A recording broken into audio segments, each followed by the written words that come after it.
ఇందు మూలంగా 50 మందికి తెలియజేయడం ఏమనగా పెదరాయుడు గారి కుమారుడు ఆయన తన ఇంట్లో పనిచేసే కాముడు కూతురుపై మానభంగ ప్రయత్నం చేసినందున రచ్చబండ దగ్గర తీర్మానం చేయబడింది.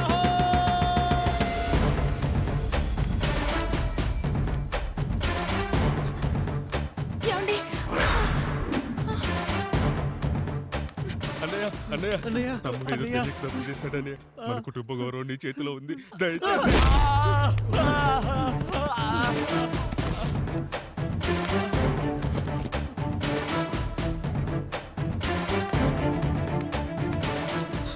అయ్యా అయ్యా, తీర్పిచ్చే ముందు ఒక్కసారి ఆలోచించండి అయ్యా. ఎంతైనా మనింటి బిడ్డయ్యా. అవునయ్యా, అన్యాయం జరిగింది మా బిడ్డకి. చిన్నబాబు ఏదో చిన్న తప్పు చేశాడని. మనుషుల్లో 2 రకాలు. ఒకడు రోడ్డు మీద వెళ్తూ పొరపాటున పేడను తొక్కింది పేడ అని తెలుసుకొని నీటుగా వెళ్లి కడుక్కుంటాడు, వాడు ఉత్తముడు. ఇంకొకడు అదే పేడను తొక్కి రోడంతా బరబరా గీసి పరిసరాలను అపవిత్రం చేసి అప్పుడెళ్ళి కడుక్కుంటాడు. అలాంటి నీచుడు నా కొడుకు. నేను 3వ రకం. తొక్కింది పేడ అని తెలిసి కూడా దాని వేలుతో తీసుకొని ముక్కుతో వాసన చూసి ఆ దుర్వాసన భరించి కడగాల్సింది చెప్పు కాదు, కడగాల్సింది పేడ అని తీర్పిచ్చేవాడే ఈ రాయుడు.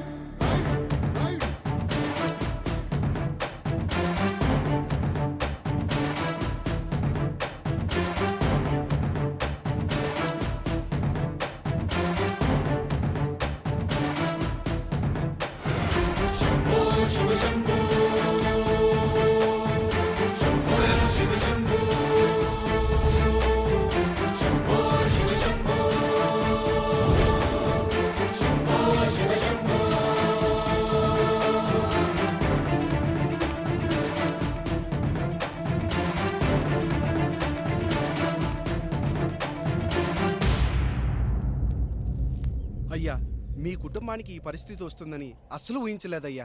పచ్చటి పుచ్చకాయలో పుచ్చుంటుందేమో గాని పచ్చని మీ సంసారంలో ఇలా మీ తమ్ముడు గారు.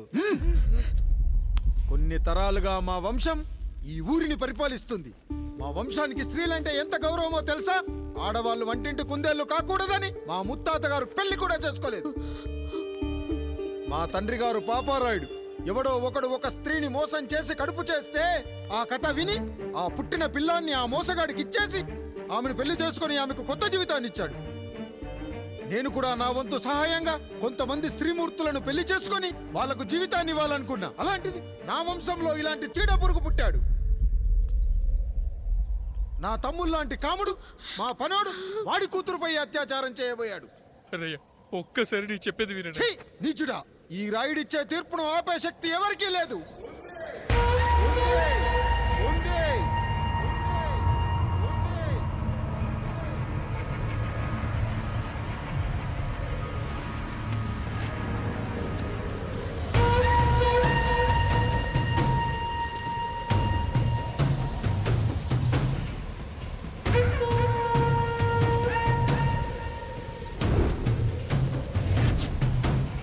గుర్తుపట్టావా Pedarayudu?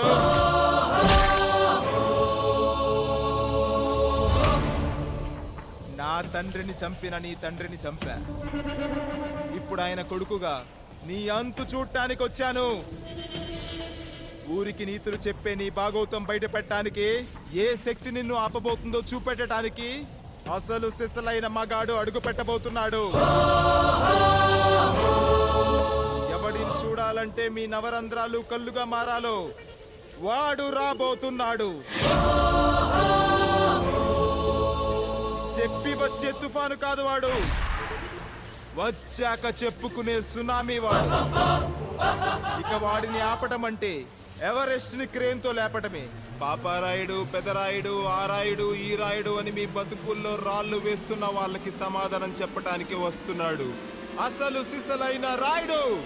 So I am presenting you the one and only Android.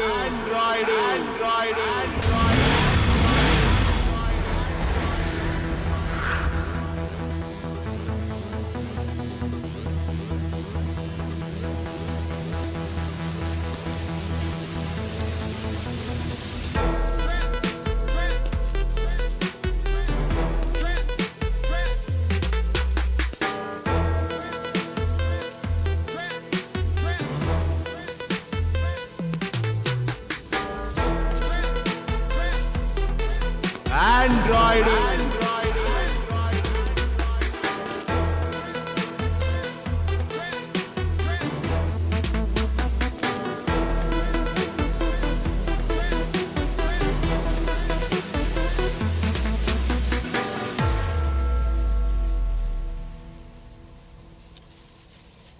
అమ్మా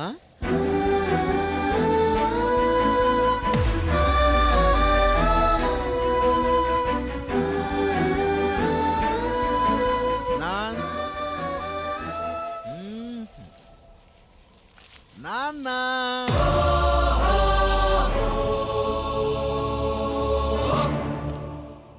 అసలేం జరిగిందో నువ్వు చెప్పమ్మా.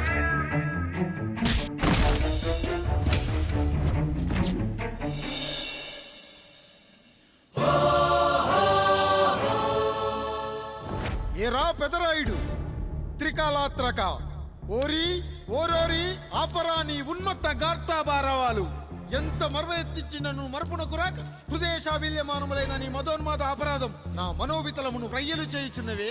అహో క్షీరావారాసి జనతారక సుధాకర కొనిదెల నందమూరి అక్కినేని గట్టవనేని మంచు దగ్గుబాటి వంశ సముత్పన్న మహోత్తమ మహా నట పరిపాలిత చిత్ర సామ్రాజ్యమున నూతన వారసుడనై నిజభుజ వీర్య ప్రకంపిత చతుర్దశ భువన సూర్యవరణిలకు భ్రాతా సమానులైన చతుష్టి పితృవులకు అనుజుడనై సింహపురి తీరమున జన్మించి భరతఖండమున సకల జనులచే పరమ పావనిగా కీర్తింపబడుతున్న మహోత్తమ మహిళ ఈ పతివ్రత పండునకు పుత్రుడనై మానధనుడనై మనగడ సాగించు నన్ను చూసి ఈ విశ్వమంతయు ప్రసుడట ప్రసుడట అని పగులబడిన ఊటయా అనాథాన్ని అవహేళన చేయుటయా. అహో తన సుతులతో తూయిడగు నన్ను పుత్రుడుగా సంభావింపక సన్మానింపక పితృధర్మ పరిదక్షుడై లజ్జా విముక్తుడై ఈ కపట పదరాయుడు నన్నేల వివాసుని సేవలే. అవునులే అశుద్ధ స్వరూపుడగు రాయణకు ఎగ్గేమి సిగ్గేమి వంతు వంతున ఆలికి ముందు కాలిని పరిభోగించిన పర్యంతము రచ్చిన కర్పిచ్చుతో పచ్చి పచ్చి వైభవంలో తేలించు వీడు తన ఇంట ముగ్ధదాసి సాంగత్యమున నన్ను కని తజించినంత మాత్రమున నేనేల కటకట పడవాలి. ఊర కుక్క ఉచిత జ్ఞానముతో సంభోగించిన సరిపెట్టుకుందునా ఈ లోకమున మూయ మూకుడుండునా అయినను దుర్వ్యాజమున సాగించు అవివేక న్యాయ విచారణ అని తెలిసి మేమేలా రావాలి వచ్చితిమి పో విచక్షణాపేతమై సర్వత్ర కామ కలాపాలు సాగించి ఈ శునకమ్ము ఇచ్చట ధర్మ విధేతగా ఏలా ఉండవాలి ఉండినాడు పో. వృక్షమునకు వత్తము కట్టిన విదుక్షాపేక్ష కలిగి తన పరభేదములను మర్చి విచక్షణ రాహిత్యముతో అట్ట సంభోగమునకు పాల్పడు ఈ త్రాపి ఉన్న చోట మా మాతృమూర్తి ఏలా ఉండవాలి ఉండినది పో. సజీవ భూచర మేష గోప సారూప్య మానవ సంచారిక విధానమున కాలవాలమగు ఈ గ్రామమున మేమేల కాలు మోపవాలి మోపితిమి పో. సకల రాజాను కోటిర కోటి సంక్షిప్త రత్నప్రభ నీరాజితంబగు మా పాదబద్ధములేల అపభ్రమణం చెందవాలి. ప్రతీకారేచ్ఛతో గ్రామమున పాదం మోపిన మమ్మలను ఈ గ్రామ సింహముతో సమరూపిణి అని అనుమానించి అసలితని జన్మరహస్యమేమన్నా జుగుప్సాభావంతో ఈ జనుల కల్లేలా చూడవాలి నోరేలా వాగవాలి చెవులేలా వినవాలి. ఆ విధి హతవిధి ఆ జన్మ శత్రువు ఏనని అనుమానించుచునే అరుదించిన మమ్మ అవమాన బడబానా జ్వాలలు దగ్ధమునర్చుచున్నవమ్మా. విముకుని సుముకుని చేసి మమితకు విజయము చేయించిన నీ విజ్ఞాన విశేష విధాదిత్యములు ఏమైనవి తల్లి. రాయుడు కృతావమాన మానసుడనై మానాదిమాన వర్ధితుడనై మర్యాదపూర్వకముగా మనుటయా లేక ఈ నా జన్మకారకుడైన ఈ నిరక్షర కుక్షుని క్షమించి వదిలేయుట ఇచ్చి కామాంధ వృద్ధులపై పగ సాధించలేమన్న మహోపేక్ష మా పైన వేరొకటియా. ఇప్పుడు ఏది కర్తవ్యం మనుటయా వీడందు చూసుటయా. రాయుడు నీకు క్షమాపీక్ష పెట్టుటకు మా అంతర్కరణం అంగీకరించుటలేదే. ఈనాయందు ప్రవహించు రుధిరము నీదే కదా నీదే అని విర్రవీగుతున్న ఈ జనం ధనం భోగభ్యోగం నీ నుంచి అపక్రమించి నిన్ను వివస్థలో గావించి మార్గ పదమధ్యమున సంసర్గముగ్ధుడ గావించదను. Pedarayudu time is over and right time starts now.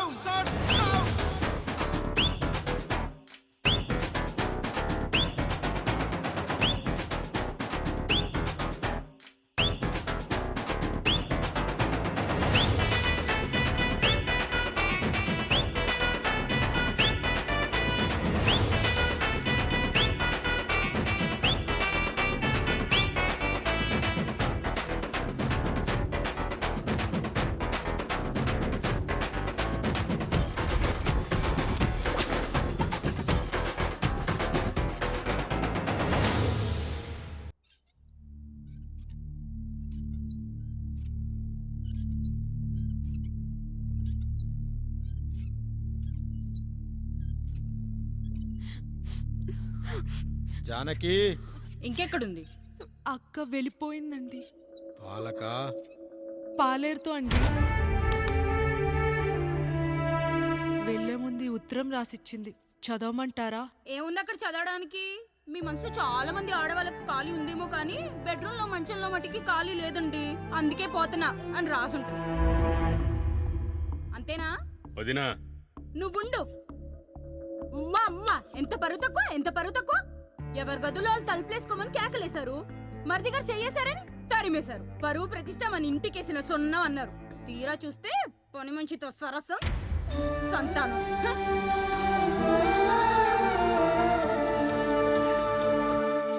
పని చేయించుకొని డబ్బులు ఇవ్వాలి గాని బిడ్డల్నిస్తారని నేనెక్కడా వినలేదమ్మా ఈ చోద్యం. ఇంక మీరు ఆపుతారా? మీరేంట్రా ఏం మాట్లాడరు? ఏం మాట్లాడాలమ్మా? తమ్ముడు తప్పు చేశాడని పట్టుకుని కొట్టారు. అదే తప్పు ఆయన గారు చేస్తే మాత్రం ఆయన ఒక్క మాట కూడా అనకూడదా? అంటే అమ్మా, రేపెప్పుడైనా మాకు కూడా ఇంకో ఫ్యామిలీ పెట్టుకోవాలని కోరిక కలిగినప్పుడు అప్పుడు నువ్వు చేసిన పనే మేము చేసావు నాన్న అని చెప్పటానికైనా ఇప్పుడు మాట్లాడాలి కదమ్మా. కావాలనుకున్నప్పుడల్లా అమ్మని తెచ్చుకున్న ఆయనకి తమ్ముడికో ఆడతోడు కావాలని తెలీదా? రోజు బట్టలపి స్నానం చేస్తాడు కదా. తమ్ముడు బాగా ఎదిగాడని అర్థం కాలేదా? పని మనిషితో ఆయన చేస్తే శృంగారం, ఆవిడ కూతురుతో నేను చేస్తే వ్యభిచారమా?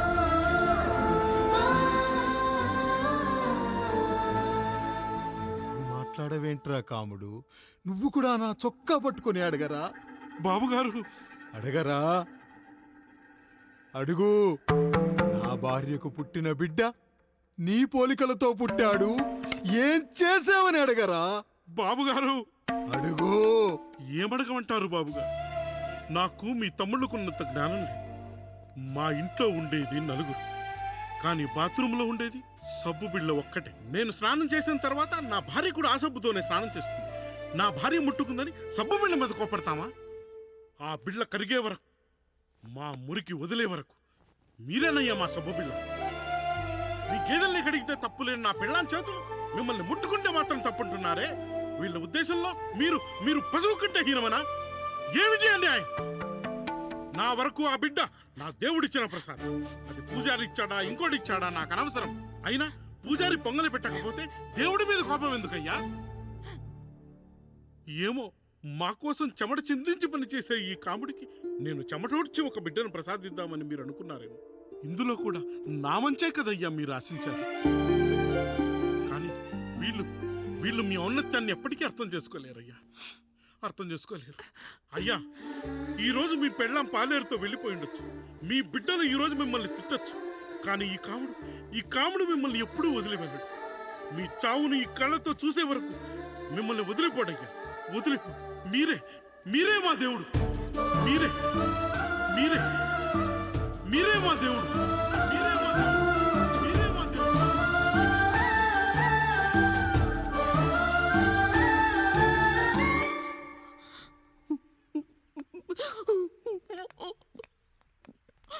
చిన్నయ్య కాఫీ.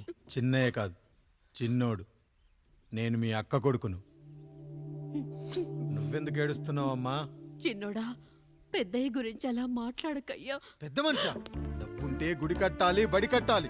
వెళ్ళిన చోటల్లా కనిపించిన దానికల్లా బిడ్డలు నెచ్చుకుంటూ పోరు. ప్రతి ఊళ్ళో చెట్లు నాటించడానికి వాడేమన్నా ఆశో కూడా. గుప్పెడంత ఉల్లిని కోస్తేనే కన్నీళ్ళు వస్తాయి. బారెడంత నా తల్లి మనస్సు కోసాడు. వాడి కన్నీళ్లు కాదు, రక్తం రావాలి, వచ్చేలా చేస్తా. మనల్ని ఇంతగా మోసం చేసిన వాడికి ఆస్తి, 3 పిల్లలు. నీకు మాత్రం పేదరికం ఒక్కడే పంట. వద్దు చిన్నయ్య, వద్దు చిన్నయ్య.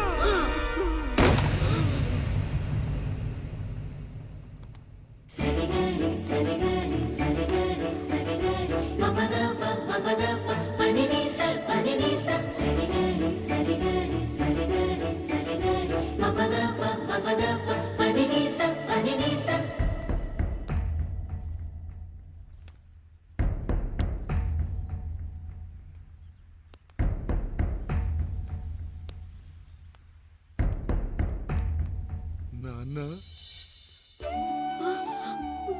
నాన్న. బాబుగారు, బాబుగారు కాదు నాన్న, నేను నీ బాబు నాన్న. మీరు మా పెద్దయ్య బిడ్డ కదయ్యా. కష్టపడి రైతు దుక్కి దున్ని కోత కోస్తే విత్తనాల ఫ్యాక్టరీ వాడొచ్చి ఈ పంట నాది అంటే ఒప్పుకుంటావా నాన్న? ఈ భూమి నీది, ఈ పంట నీది. నేను నీ బిడ్డను నాన్న, నీ బిడ్డను. కానీ ఆ రూపం, ఈ ముఖం ఒక్కడే వాడిది నాన్న.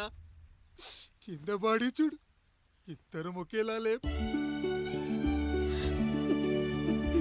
నేను నీ బిడ్డను నాన్న. బాబు, నాన్న, బాబు, నాన్న, ఒక్కసారి నన్ను ఎత్తుకో నాన్న.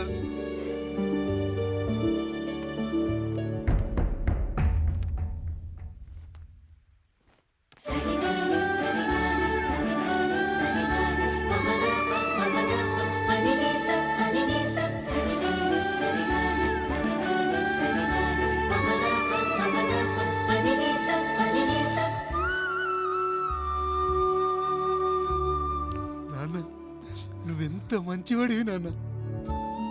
ఒకడు వాడిన టూత్ బ్రష్నే ఎవ్వడూ చేత్తో పట్టుకోడు. అలాంటిది నువ్వు నోట్లో పెట్టుకుని తిరుగుతున్నావు. అమ్మ ఎంత అదృష్టవంతురాలు నాన్న, ఎంత అదృష్టవంతురాలు. చాలు బాబు, ఇది చాలు. చాలదు నాన్న, ఆ రాయుడు లెక్కేంటో తేలుస్తా. మన కుటుంబాన్ని ఇంత క్షోభ పెట్టిన ఆ రాయుడిని వదలనానా, వదలా. వాడంతేదో చూస్తా.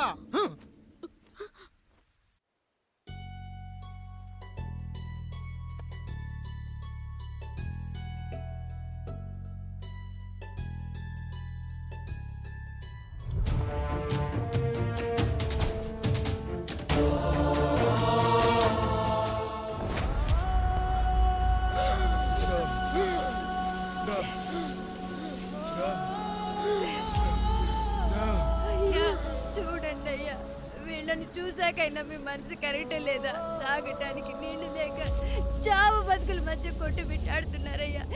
పచ్చగా ఉండే ఈ ప్రాంతానికి ఏం దిష్టి తగిలిందో ఏమో. భూమిలోనే కాదు, మా కళ్ళల్లో కూడా నీరు ఇంకిపోయేలా చేశాడా దేవుడు.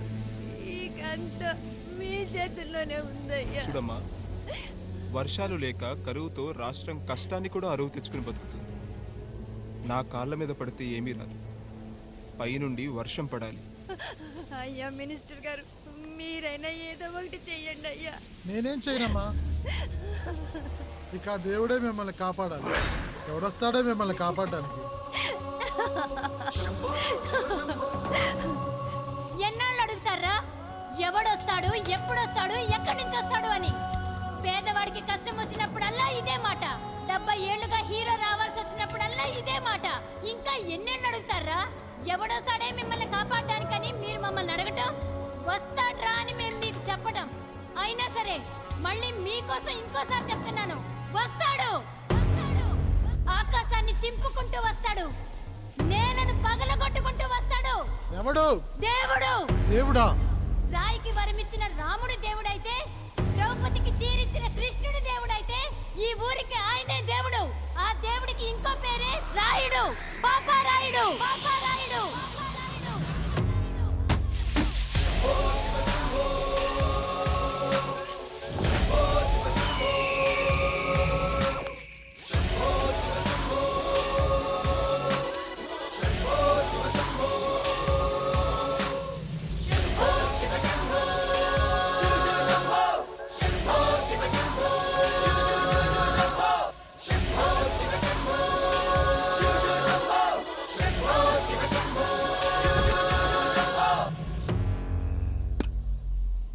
ఏంటి సమస్య?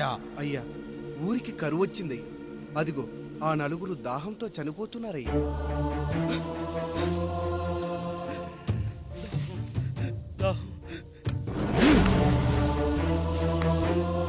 పాపారాయుడు తీర్పు ప్రకటిస్తున్నాడు.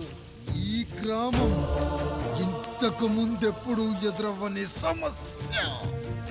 అందుకే ఈ సమస్యని నా సర్వేంద్రియాలను కేంద్రీకరించి, నవరంధ్రాలను బిగించి ఆలోచించి ఈ నా తీర్పు ప్రకటిస్తున్నాను.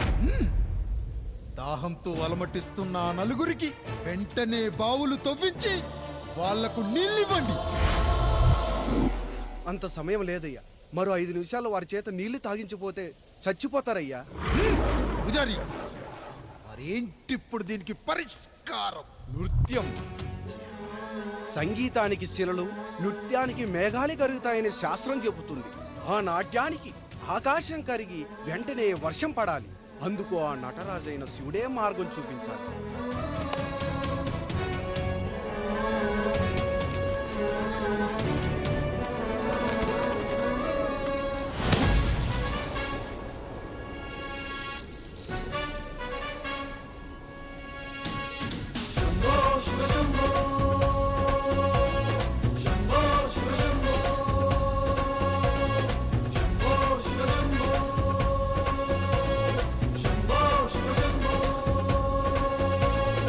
ఆకాశంలో మేఘాలన్నీ ఆవేశంతో ఏకం కాని ఊపిరి శబ్దం ఎదలో శంఖం పూరించే వేళ నెట్టూర్పుల్లో నిర్వేదాన్ని పడగాలుల్లో సందేశాన్ని పడగళ్ళయ్యే ఆహ్వానాన్ని పంపించే వేళ పాదమే ఆడే నాదం ఢమరుకమే కాదా ప్రాణమే చేసే గానం గంగకు గుడి కాదా గొంతులో దాహం దేహం దహించే వేళ నటరాజుగా రాజుని నేరుగా చూసిన నింగిక నేలకు నది కాదా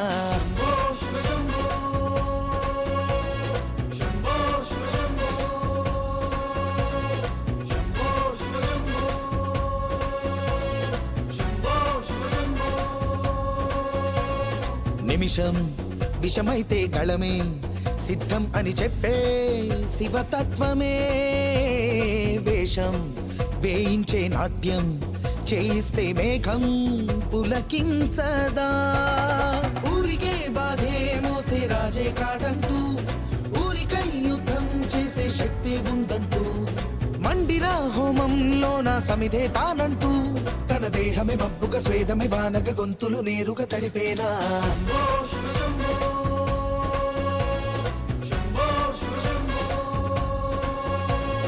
బాధను మండే గుండెకు నేనున్నానంటూ గొంతులో గరళం నేనే మోస్తాలే అంటూ అమృతం పంచే తీరు చూస్తూ ఊరంతా తన మాటని గీతగా చేతని లీలగా దేవుని తీరుగా కొలిచేలా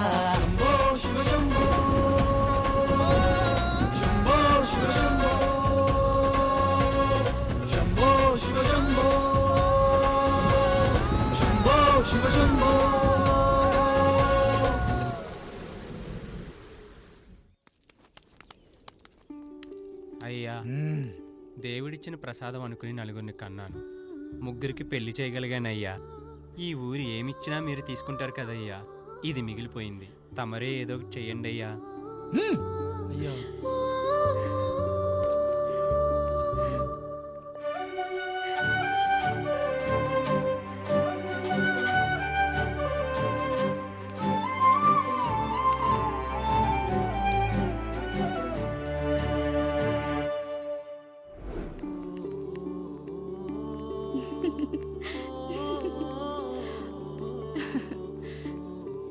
ఈ ఇల్లు ఆస్తి ఇంత గొప్ప భర్త పిల్లలు చాలా ఆనందంగా ఉందండి.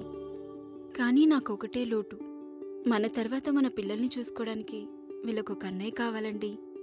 అచ్చం మీ పోలికలతో వీళ్ళకొక అన్నయ్యని కందామండి. నువ్వు అడిగితే కాదనగలనా?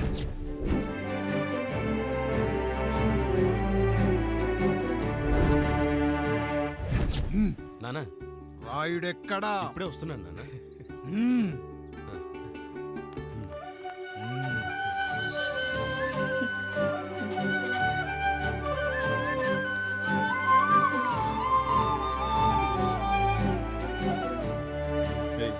చూడరా, మీ అన్నం మీద పగ తీర్చుకోవడానికి నీకు ఇదే సరైన సమయం. పర్లేదంటావా? ఏం పర్వాలేదు. అయ్యా ఎరా రంగా, ఏం కావాలో అడగరా. నీకంటూ ఏమి ఇవ్వలేదు, నువ్వు ఏమి అడగలేదు, చెప్పరా. మా అన్నకు నాకు పడట్లేదయ్యా.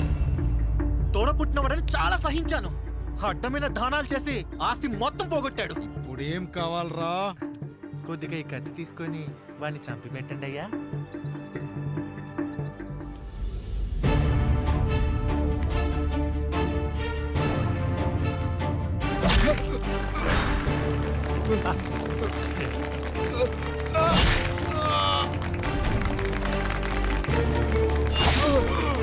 అయ్యా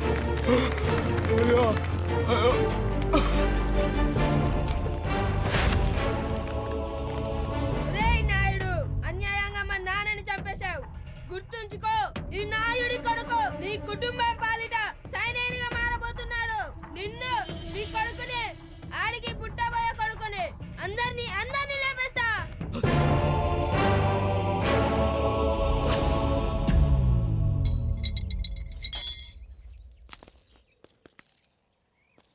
ఏం జరిగింది? మీరు హత్య చేసినట్టు ఇప్పుడే సమాచారం అందింది. తగిన సాక్ష్యాధారాలు పరిశీలించిన పిమ్మట మీకు యావజ్జీవ కారాగార శిక్ష, 2000 రూపాయల జరిమానా విధిస్తూ అరెస్ట్ చేస్తున్నాం. అయ్యగారు నా కోసం చేసిన త్యాగాన్ని హత్య అంటుందా మీ చట్టం? ఇదెక్కడ న్యాయం? మనిషికి ఇచ్చిన మాట నిలబెట్టుకుంటే అరెస్ట్ చేస్తారా? ఏ దేశంలో ఉంది చట్టం? నన్ను ఏం చేయమంటారు రాయుడు గారు?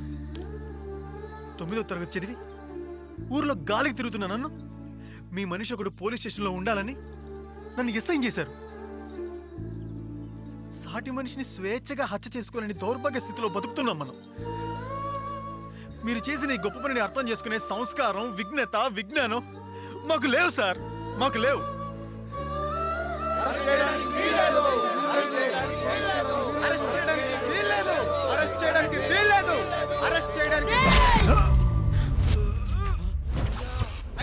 నాయుడు గారు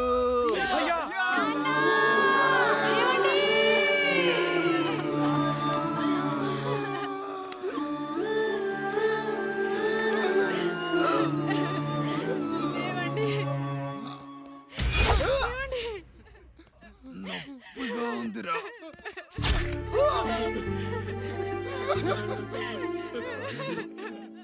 సుధా, నేను లేకుండా ఎలా ఉండగలను? పర్వాలేదండి, బిడ్డలతో నేను ఉండిపోతాను. అయ్యో, ఈ పాడు సమాజం నిన్ను మనశ్శాంతిగా బతకనివ్వదు.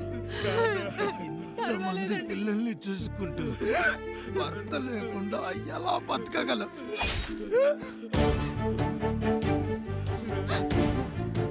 వద్దండి.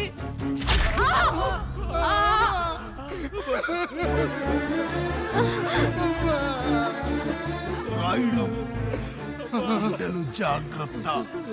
ఈ రోజు నుంచి వీళ్ళంతా నీ తమ్ముళ్ళు చెల్లెళ్ళు కాదు, నీ బిడ్డలు.